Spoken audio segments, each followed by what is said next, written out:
नमस्कार दोस्तों, आप सबका स्वागत है मेरे YouTube चैनल पीकेएस रिएक्शन में। जो मैं वीडियो आप लोगों के लिए लेके आया हूँ पाकिस्तान से रिलेटेड है। और पाकिस्तान के जो युवा हैं अब उनकी सोच थोड़ी थोड़ी बदल रही है, मतलब लाखों में दो चार की। तो वो अभी इस चीज़ पे बात कर रहे हैं कि भाई भारत की तरक्की को देख के अब उनको ये समझ में आ रहा है कि भाई हमारे अंदर कमियाँ क्या हैं। और एक छोटी सी ठगलाई कह सकते हैं इसको। तो सबसे पहले मैं इस वीडियो का आपको टाइटल बता दे रहा हूँ क्या है। मोदी जैसा लीडर और लाखों भगवानों का हाथ। हमें लग रहा है कि ये टाइटल इस वजह से है ताकि मोदी जैसा उनको लीडर चाहिए और भगवान की दुआ चाहिए, क्योंकि अब अल्लाह से काम नहीं चल रहा है। तो चलिए वीडियो को देखते हैं और फिर उस पर बात करते हैं। इस वक्त इंडियन की टॉप 3 आईटी कंपनीज की बात करें, जिसमें विप्रो आ रही है, टीसीएस आ रही है एंड साथ में अगर बात की जाए तो इन्फोसिस आ रही है, जो कि इस वक्त दुनिया पर रूल कर रही है। 3 आईटी कंपनीज इंडिया की। क्या कहना चाहते हैं कि इंडिया आईटी की फील्ड में, एजुकेशन की फील्ड में हर किसी को पीछे छोड़ता जा रहा है, दूसरे तीसरे नंबर पर फॉल करता जा रहा है। इंडिया ने आईटी में बहुत ज़्यादा मेहनत की है और इंडिया आज की दुनिया में अगर हम अपने अपवर्क फाइवर पे अकाउंट देखते हैं तो इंडिया के जो फ्रीलांसर्स हैं उनके हाई रैंक पर होते हैं। जैसा कि हम यानी कि अगर अब अपवर्क और फाइवर पे अकाउंट बनाते हैं तो हमारा पाकिस्तान का जो कंट्री देख के बाहर के लोग अंग्रेज हमें काम ही नहीं देते। सिर्फ अपवर्क पर भी ऐसा नहीं है, हर जगह पे ऐसा है।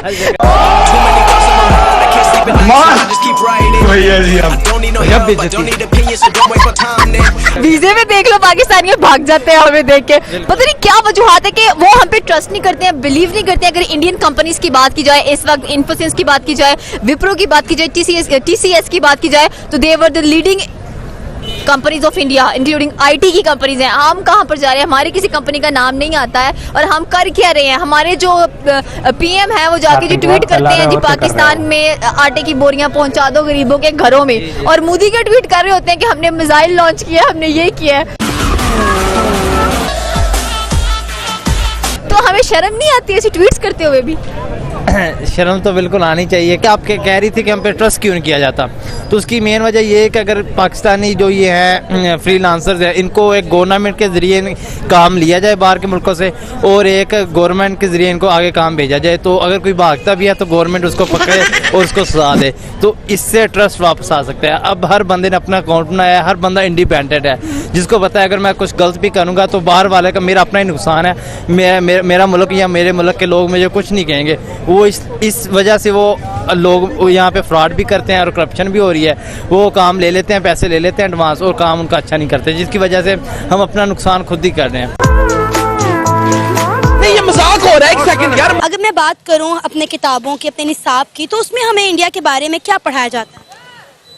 एक दुश्मन की तरह, एक ऐसे लोगों की तरह जो शायद हमें नीचा दिखाना चाहते हैं, या जो साजिश कर रहे हैं हमारे खिलाफ, या जिनके दिलों में हमारे लिए हेट है, जबकि ये सब बायस स्टडी है। अगर आप अपनी किताब मुतालिया पाकिस्तान का ठीक से मुतालिया करें तो आपको पता चलेगा जो हिस्ट्री बच्चों को पढ़ाई जा रही है वो टोटली बायस्ड है। जैसे कि आप अगर बात करें टोटली इंडिपेंडेंस की, तो आपने अपने हीरोज को जो कि मुसलमान थे, कायदे आजम, मतलब उन लोगों को ग्लोरीफाई किया जिनकी एक्चुअल में उतनी जिसे कहना चाहिए कि एफर्ट उतनी नहीं थी। लेट से आप बात करें भगत सिंह की, तो ही वाज द वन जो कि किसी रिलीजन में या किसी गॉड के लिए उसने ये सब नहीं किया, उसने ये सब आज़ादी के लिए किया।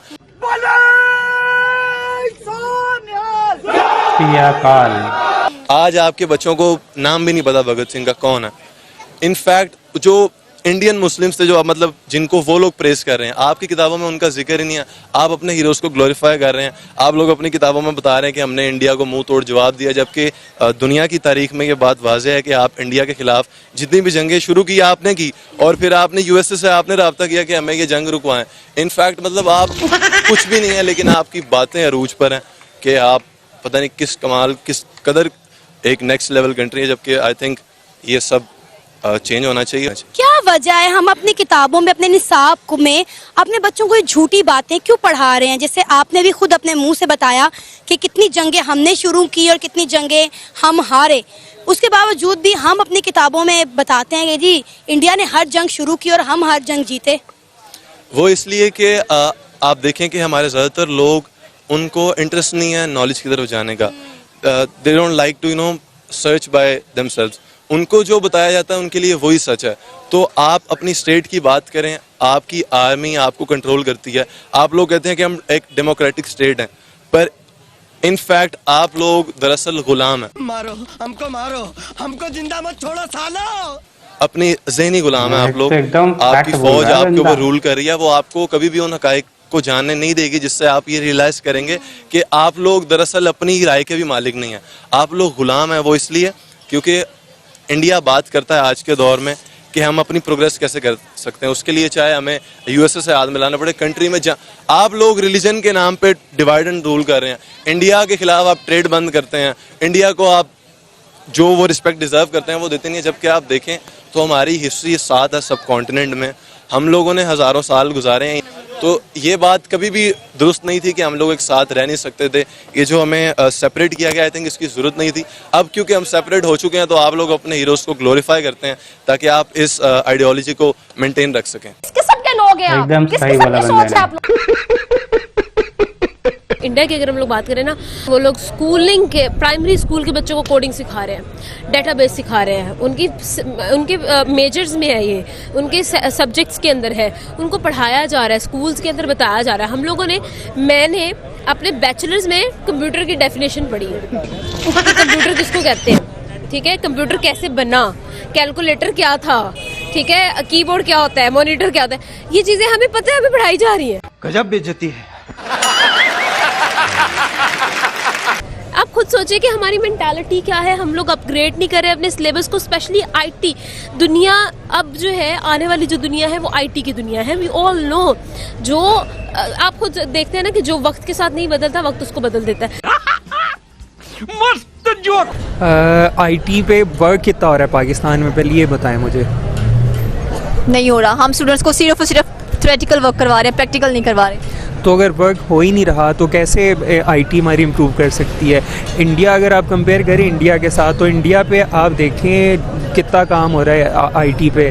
और हम लोग अभी पिछले दिनों एक पोस्ट मैंने देखी, उसमें हम लोग अभी तक लगे हुए हैं, वो जो वाघा पे आप देखते हैं परेड होती है तो हमारे जवान की टांग वो ऊपर आती है और इंडियन जवान की टांग ना अभी हम टांगों में फंसे हुए हैं, ठीक है। आप लोग नेशन को इस तरफ लगाया हुआ है, उन्होंने अपनी नेशन को लगाया हुआ है टेक्नोलॉजी की तरफ, इसलिए ग्रो भी करें। आप देख भी रहे हैं कितना ग्रो किया है, सिर्फ उन्होंने आईटी में ग्रो नहीं किया, आप उसकी वैसे ओवरऑल ग्रोथ चेक करें तो स्टॉक मार्केट के अंदर इस वक्त वो 6ठे नंबर पर जा रहे हैं, इकोनॉमी वाइज वो 30रे नंबर पर जा रहे हैं। हम तो 100 से ऊपर नहीं बढ़ रहे और उन्होंने 100 से लेकर 30रे नंबर का जो सफर है इतनी आसानी से तय कर लिया है। क्यों हिला डाला ना? अल्टीमेट एक्शन है। बिल्कुल। तो ये सारा प्रैक्टिस में एक सम इम्परफेक्ट वाली एग्जांपल है ना, तो सब चीज़ें उनकी प्रैक्टिस में। यहाँ पे अनफॉर्चुनेटली अगर यूथ की बात करें तो ना यूथ को उस लेवल की फैसिलिटीज़ अवेलेबल हैं और ना ही गवर्नमेंट लेवल पे ऐसी सपोर्ट अवेलेबल है जिससे मतलब यूथ जो है ना आईटी में इम्प्रूवमेंट लेके आ सके। और गवर्नमेंट का जो काम है और मैं ये समझता हूँ वो ही नहीं हो पा रहा, जिसकी वजह से हम आईटी में पीछे हैं बहुत ज़्यादा। मज़ा आया।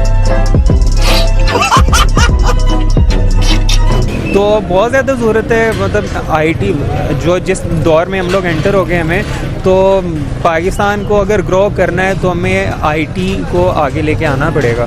हम यहाँ पर क्या प्रोड्यूस कर रहे हैं फिर स्टूडेंट्स के लिहाज से? स्टूडेंट के लिहाज से कुछ भी नहीं। ये जो धरने ख़त्म होंगे तो ये काम खत्म और चलेंगे।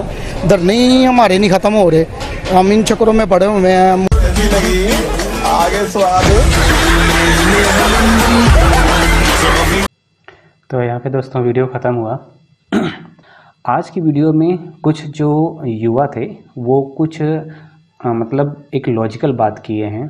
जैसे एक बंदे ने उसने इसमें ये बोला कि जो हमारे हीरोज़ थे, जो हमने हीरोज़ बनाए हैं, वो ही हमने गलत चूज किए हैं, पिक किए हैं। अब जैसे उसने बोला कि भाई भगत सिंह का नाम कोई नहीं जानता पाकिस्तान में, कोई बच्चा नहीं जानता। क्यों? क्योंकि कभी उनको पढ़ाया ही नहीं गया। अब आप ये सोचो 1947 के पहले जो हीरो हमारे थे वही हीरो पाकिस्तानियों के भी थे, क्योंकि तब पाकिस्तान एग्जिस्ट नहीं करता था 1947 के पहले। लेकिन उन्होंने कभी नहीं बताया भगत सिंह के बारे में, कभी भी नहीं बताया चंद्रशेखर आज़ाद के बारे में, नहीं था सुभाष चंद्र बोस के बारे में, गांधी के बारे में। इनको जो इन्होंने अपने हीरो थे उसको ही बदल दिया। इन्होंने अपने हीरो बनाए गजनवी को, बाबर को, औरंगजेब को, ये उनके हीरो बने।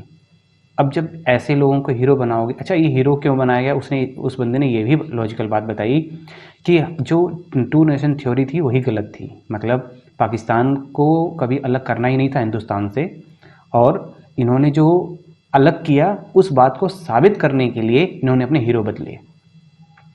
और जब कोई भी अपनी जड़ों को काटता है तो उस देश का ऐसा ही हाल होता है जैसा आज पाकिस्तान का हो रहा है, जैसा कि उसमें गृह युद्ध छिड़ा हुआ है। और बहुत ही लॉजिकल उस बंदे ने बात की है। और आज ये देख रहे हैं कि भारत तरक्की पे तरक्की करते जा रहा है, इसलिए करता जा रहा है कि हमारे देश की जो एजुकेशन पॉलिसी है और जो पाकिस्तान की एजुकेशन पॉलिसी है उसमें ज़मीन आसमान का अंतर है। जब आप अपने बच्चों को ये पढ़ाओगे कि आपका भारत जो है आपका दुश्मन देश है, जब आप ये बताओगे कि इजराइल आपका दुश्मन देश है, तो फिर ऐसे पढ़ा के आप अपने बच्चों के जहन में क्या डालना चाहते हो। एक जियो पॉलिटिक्स होती है, उसमें कोई भी देश किसी भी देश का परमानेंट दुश्मन या परमानेंट दोस्त नहीं होता है। ज़रूरत के हिसाब से, अपने इंटरेस्ट के हिसाब से ये चीज़ बदलती रहती हैं। लेकिन आप तो अपने बच्चों को जहन में पहले ही डाल चुके हो कि ये आपका दुश्मन मुल्क है, तो फिर आप उससे कैसे उम्मीद कर सकते हो कि वो बड़ा होकर कभी भी इस ऐसे रिश्ते अच्छे चाहेगा या फिर उसमें कुछ बेहतर करने की चाहेगा या उस देश से कुछ सीखने की सोचेगा। कभी नहीं कर सकता। दूसरा, जो आर्मी है वहाँ की, वो एक तरह से ये कह लीजिए कि वहाँ के लोगों को पूरी तरह से गुलाम बनाया हुआ है, और वो जब चाहती है, जिस तरह से चाहती है, वहाँ के लोगों को इस्तेमाल करती है। फॉर एग्ज़ाम्पल, जितने भी पॉलिटिकल पार्टी इस समय पाकिस्तान में हैं, वो सारी की सारी पार्टियां जो हैं वहाँ की आर्मी ने ही बनाई है। अब ये सोच लीजिए कि जो वहाँ के पूर्व प्रधानमंत्री हैं, जैसे जुल्फ़िकार भुट्टो थे, जो इमरान खान हैं, और जो एक और लेडी थी, वो सारे लोगों को इन्होंने ही पाकिस्तान की आर्मी ने ही उनको प्रधानमंत्री बनाया, और जिसने इनके खिलाफ कभी कुछ बोला उनको जान से मार दिया। तो आप ये सोचो कि लोगों को एक पार्टी बनाना और उस पार्टी को इतना जल्दी 2-3 साल में प्रपोन करके उनको फिर से पीएम बना देना, ये वहाँ की आर्मी कर देती है। और कोई भी कार्यकाल 76 ईयर में वो किसी को भी पूरा करने नहीं दिया आज तक। तो आप सोच सकते हैं कि उसका पूरे पाकिस्तान में किस हद तक कंट्रोल और कब्जा है कि लोगों के जहन में आज तक ये बातें नहीं आई कि जो हमारी मेन दुश्मन है वो हमारे देश की आर्मी ही है। लेकिन अब लोगों को, जो इमरान खान का इस समय प्रोटेस्ट चल रहा है, उसको देख के ये लग रहा है कि हाँ, कुछ न कुछ अब उनको ये समझ में आ रहा है कि हमारे देश का जो मेन दुश्मन है वो उनके देश की आर्मी ही है। बाकी आप लोगों को ये वीडियो कैसा लगा? अगर वीडियो आपको अच्छा लगा हो तो वीडियो को लाइक कर दीजिएगा, और अभी तक चैनल को सब्सक्राइब नहीं किए हैं तो प्लीज़ चैनल को सब्सक्राइब कर दीजिए, इससे हमें सपोर्ट मिलता है। फिर मिलते हैं किसी नेक्स्ट वीडियो में, तब तक के लिए जय हिंद।